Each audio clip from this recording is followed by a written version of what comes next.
Hi everybody. Good morning and happy Thanksgiving. This is pretty much the first or the second thing I'm doing today.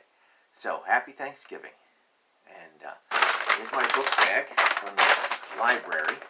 Got a nice book bag. My library does a great thing during this 2020 time is they put books in the bag when I order them on the line. And I went to go pick up a bunch of books. I have a bunch of books for this weekend, and I want to share with you a great book for Thanksgiving. W is for welcome, and I want to give a big shout out to everybody who's made the United States of America their new home, right?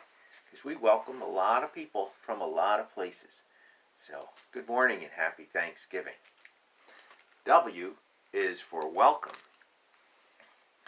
Written by Brad Herzog. Illustrated by a collection of nationally acclaimed artists. Here we go. W is for welcome. And it's a library book, because you can see it has the stickers on it, and it has the spine note, the call catalog stuff. W is for welcome. And I think this book will take us about 10 minutes, maybe a little bit more. Front matter. Following the alphabet, this book uses poetry and expository text to celebrate America's diverse population and some other stuff. Let's get right into it. W is for welcome by Brad Herzog and a collection of nationally acclaimed artists.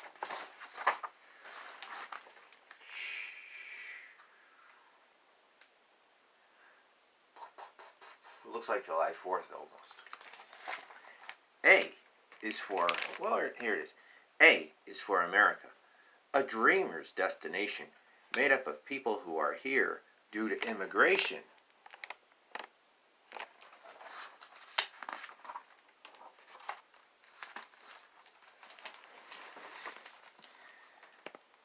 B is for the Bering Strait. Look at these guys. They're on the ice floe and they're getting fish. B is for the Bering Strait. Thousands of years ago, these waters once spanned by an invitation to explore a narrow bridge of land. And the Bering Strait is an area of water that sometimes freezes over, which could allow people to walk or use a sled to get across.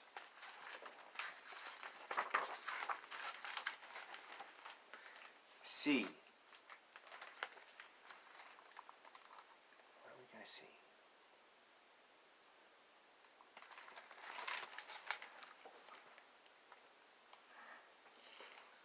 C is for cultures. A salad bowl of many flavors. A multicolored quilt, a marvelous mix of everything, is the country that we've built.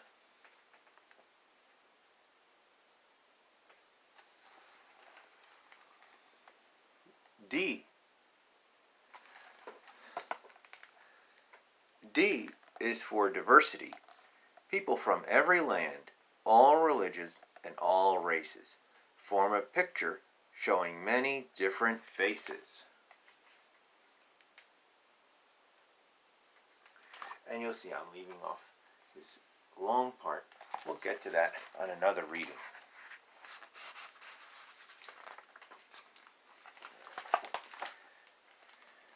E.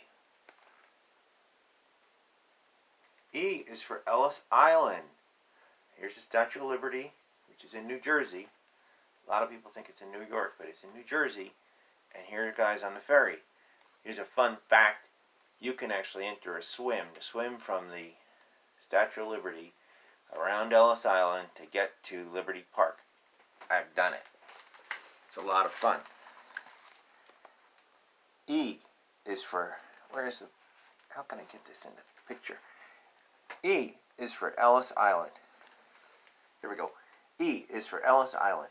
Millions of immigrants, full of hopes and fears, arrived there by ship over more than 60 years. F is for freedom. Worship as you wish. Speak out. Protest. Feel free. So many people come here for that opportunity. And that's the letter F.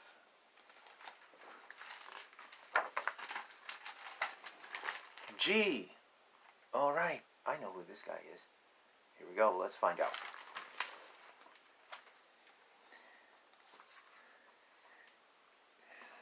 G is for, I have to back up a little.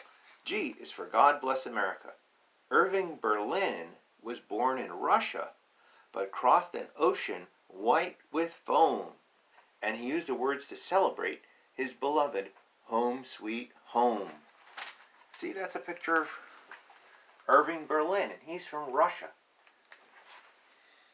And he wrote the song, God Bless America. So that's what on the G.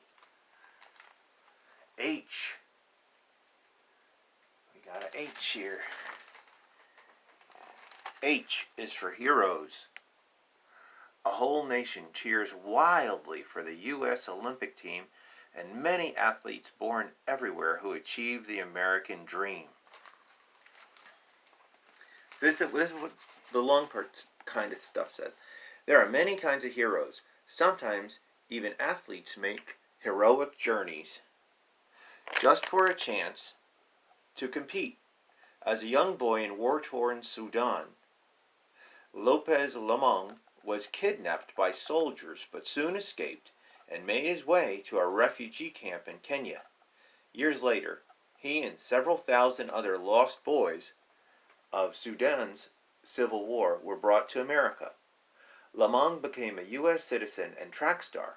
In 2008, he competed at the Summer Olympics and carried the American flag during the opening ceremony.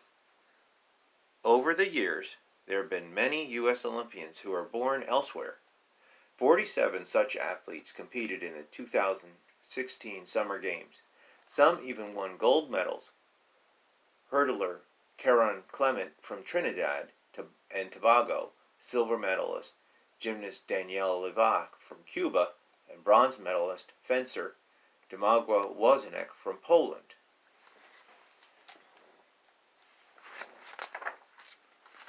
Look at all these flags. Different flags from different places and different symbols from different places. There's someone in our family who came from this country where this is Eiffel Tower, and it's France.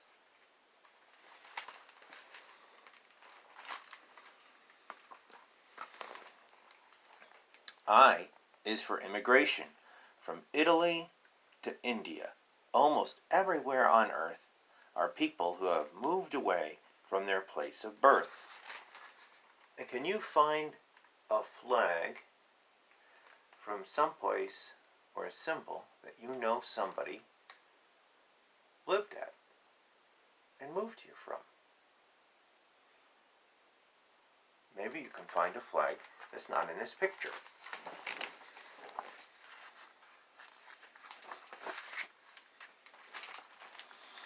J. J is for journey. So many ways to come here. By foot, by air, or sea. A long trip to America, hoping for liberty. In the olden days, people used to take a boat. They used to take a boat to come over to America. That's how some of my grandparents, came over to America from Poland. And they took a boat because the airplane wasn't really a workable thing for them. So now lots of people take the airplane. So people talk about ports of entry. Well, airports are ports too. So J is for journey. K. Who do you think this guy is? I think maybe he's Einstein. K is for knowledge. From all over the globe, in a quest to know more, brilliant thinkers come here and continue to explore. and it's about knowledge. K is about knowledge, and here's one of the many immigrants who comes here and shares knowledge.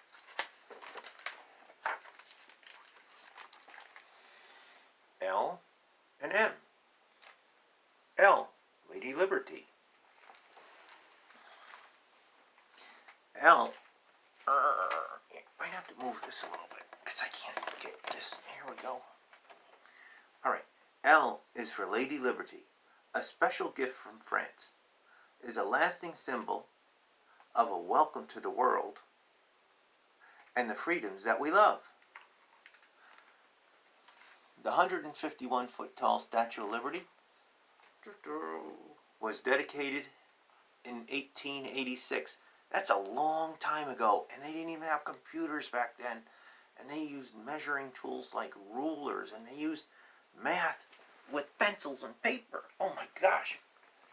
This gift to the United States was mostly paid for by the people of France, including thousands of French school children. It was transported in pieces to its location on Liberty Island in New York Harbor.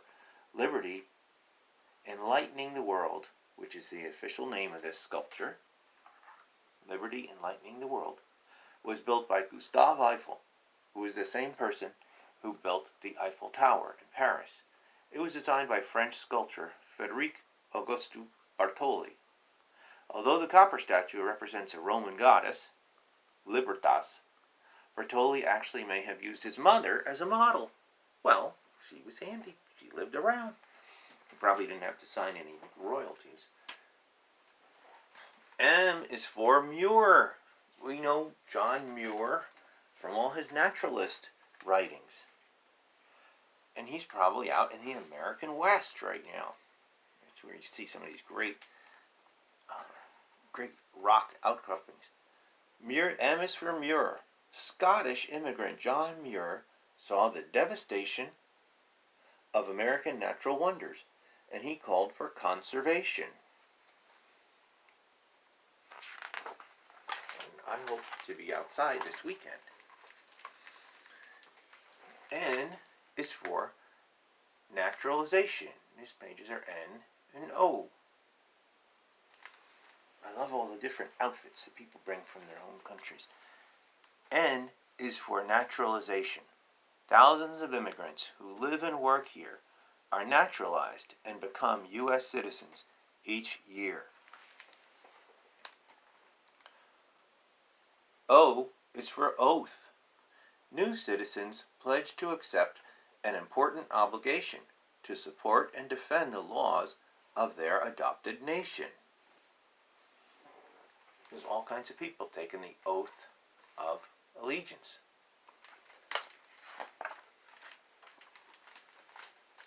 P and Q.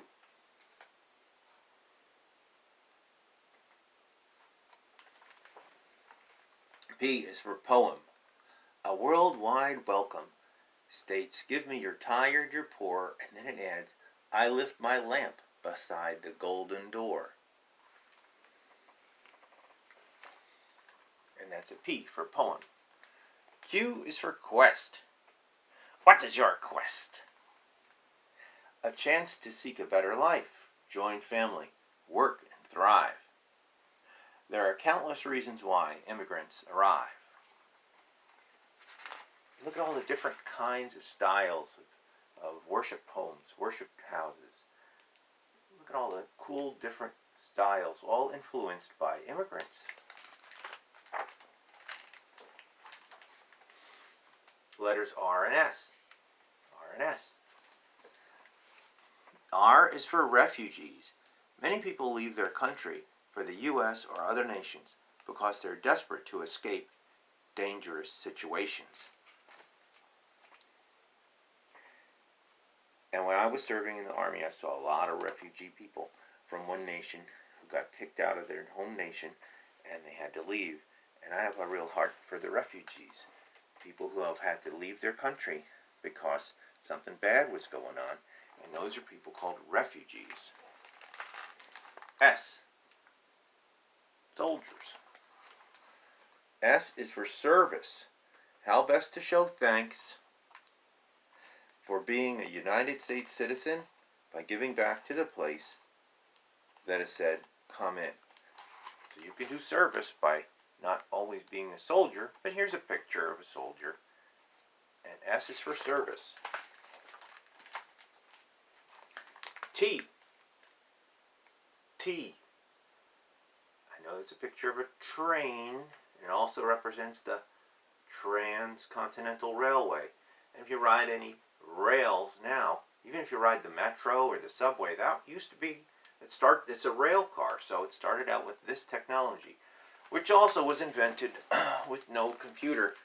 They did it with math and a tablet piece of paper. T is for Transcontinental Railroad. Chinese and Irish immigrants were the workers who did the most to build the first train tracks that stretched from coast to coast.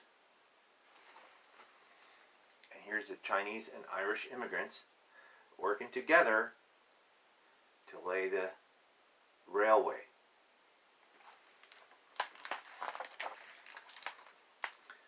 U and V. U is for the United States. One of the youngest founding fathers of the revolutionary scene, Alexander Hamilton, moved here when he was just a teen. Now we've all heard recently the Broadway play of Hamilton, neat play, it's a great immigrant's tale, and it was U is for United States. V. V is for voices. We hear a lot of voices this year, all different stuff. V is for voices. Each immigrant has a tale to tell. Each immigrant has a tale to tell about how and why they came to live in the United States. No two stories are the same. And if you know an immigrant in your family, it's good to ask the story. And if you've been here for a long time, it's good to ask, how did my family get here? Unless you're Native American, you moved here from some place. W and X. W is for White House. Only in America, land of opportunity, could an Irishman design the jewel of Washington, D.C. And that's the White House. X is for X marks the spot. At Plymouth Rock, the Pilgrims landed after braving a stormy sea. They came to the New World as its first refugees. And this is sort of what we celebrate in this time, this year, this week, which is the Thanksgiving week. We celebrate the Pilgrims coming over. We need to remember that the Native Americans helped them out, helped them to live, because they were in a totally different environment, totally different place. Many of the Pilgrims who came over kind of didn't know what to do, so they needed the help of the Native Americans. Y and Z. Oh, this is great. Y is for YouTube. Turn on your computer. Watch a video. 2 immigrants to the U.S. helped to make it so. Jawad Karim's father emigrated from Bangladesh. He met Jawad's mother in Germany. When Jawad was 13, his family moved to St. Paul, Minnesota. In 2005, Jawad and his friends, Chad Hurley and Steve Chen, created YouTube. In fact, Jawad uploaded the first video, a 19-second clip of himself standing in front of elephants at the zoo. He gave his YouTube partner Steve Chen. His YouTube partner Steve Chen grew up in Taiwan before moving to Illinois. U.S. immigrants also co-created internet companies such as Google and Yahoo. And let's not forget Ralph Baer. He immigrated from Germany in 1938. About 30 years later, he invented the first home video game console. Z. Z is for zeal. On Independence Day, we can all celebrate how people of all stripes and stars have made this country great. And this is the book. Library book. W is for welcome. And on Thanksgiving 2020, I welcome everybody who moved to America from another place. We love you. Hi.